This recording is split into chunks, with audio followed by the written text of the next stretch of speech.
Hello, welcome to my speed render.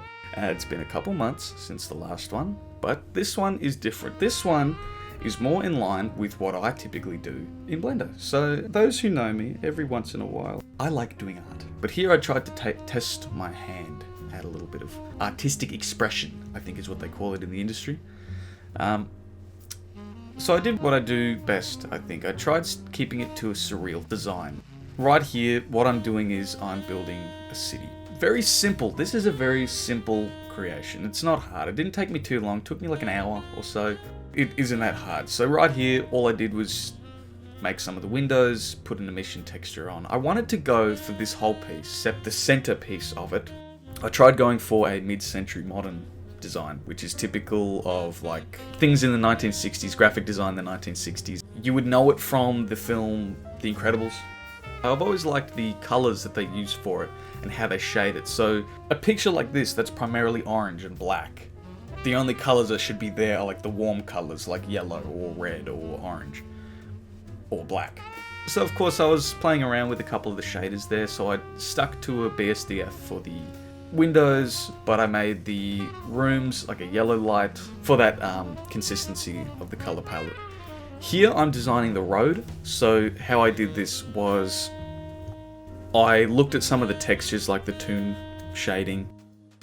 And toon shading isn't the greatest because it doesn't absorb light the same way that Principled BSDF does, because with toon shading it's kind of like it is the light but it doesn't emit anything, so it's not an emission, it just kind of makes its own little light there. Of course you still need light for it to be seen, but the BSDF has reflection, roughness, metallic. It's got all that, all the things that real stuff is made of, kind of, if you know what I mean. Like in terms of lighting, especially since I'm using Cycles, which tries to emulate a more ray traced lighting style. So you can see there, you can still see the pattern in the middle and somewhat the side paths. Later I do change the color of them slightly. So here I wanted to go for some haze in the city, because cities, like when you think of like a kind of city, you get haze, right? Whatever, I wanted to go for a bit of an atmosphere there. But here I was running into a lot of troubles with the haze. It wasn't doing what I wanted it to do, which is the age-old tale of using technology of any sort. It's only as good as it is. If that makes any sense. Probably doesn't, but you know. So I came across some of my notes and some tutorials on how to do this. I followed a tutorial to do this, but it was all well and good. I should have brought in hindsight, I should have brought the cube closer to the camera so it doesn't like have a giant cutoff right there.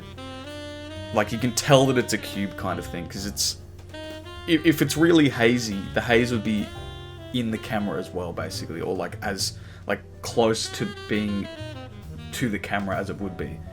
Because right now it kind of looks like like it would be filming haze. If this was a real camera, it'd be filming the haze that's in front of it, even though it would be in the haze. Like that's not how fog works. And I also didn't like that because I couldn't change the color. I do another kind of test with the toon shading, and I felt like it looked too vibrant. It didn't look horrible, it just didn't do what I wanted it to do. I wanted it to be semi-realistic, like I said, that sort of surrealism where it looks kind of real, but there's some things that are off about it, and it's not entirely reality. And like I could have, if I really wanted to, made a realistic city and then put a realistic thing in the middle of it, but it just wasn't my intention. So here I changed the color of the sidewalk or the path, just to, of course, differentiate it from the road. And here we have the sort of basic, the bare bones of the piece. So I've put in clouds in a lot of my work. I love clouds. I love the sky. I love taking pictures of the sky. I love doing all that stuff. Clouds are something that I've always found interesting. And seeing clouds low to the ground, but not in a fog context, is very interesting to me. Like, what would it look like if we saw like just clouds like on the ground as clouds in this kind of setting? It would be weird. I mean, I would find it weird. If you don't find it weird, good on you for being a little more open-minded than I am. But I also say shut the fuck up. Second of all, I really wanted to make this weird. I've done like this piece is very similar to another one that I did, the Lone Shop. The whole kind of purpose was it was like a shop in the middle of nowhere.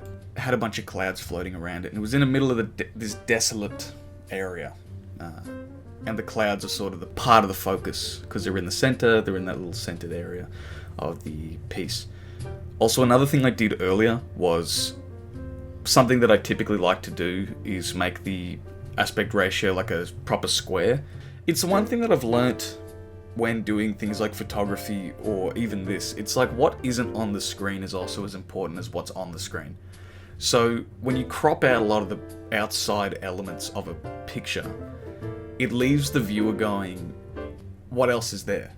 So if a character's looking at something off screen, or if the city, for example, just goes on infinitely, it leaves the audience guessing, oh, like what could possibly be out there? So I do that as a kind of tool to leading the audience to wonder, without leaving too much out of the picture. As well as, I like it being small enough where you can see the focus properly, like the centerpiece here, the clouds. Speaking of, I was setting up a lighting thing because the lights around...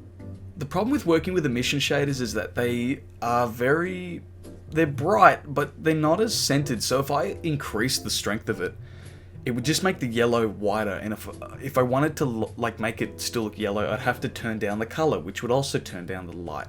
So here, I made my own little lighting, which also added to the dreamlike quality of it, but I eliminated one of the lights so it didn't eat up the entire image, didn't make the clouds so bright. So the cloud looked real without it looking fake, you know what I mean? Like the piece is all strange. Why are the buildings like that? But the cloud isn't. And that, essentially, is the piece. I've got a couple things brewing. Well, I've got one other thing brewing, but at the moment I don't have the footage for it. Which is so stupid. I had the footage for it. Where did it go? I don't know. I don't know where I left it. I may have left it unsupervised at a public park and then someone stole it. I don't know. But yeah, thank you for watching. And I'll see you next time. Now get the fuck out. Get out. Get out of here. Leave.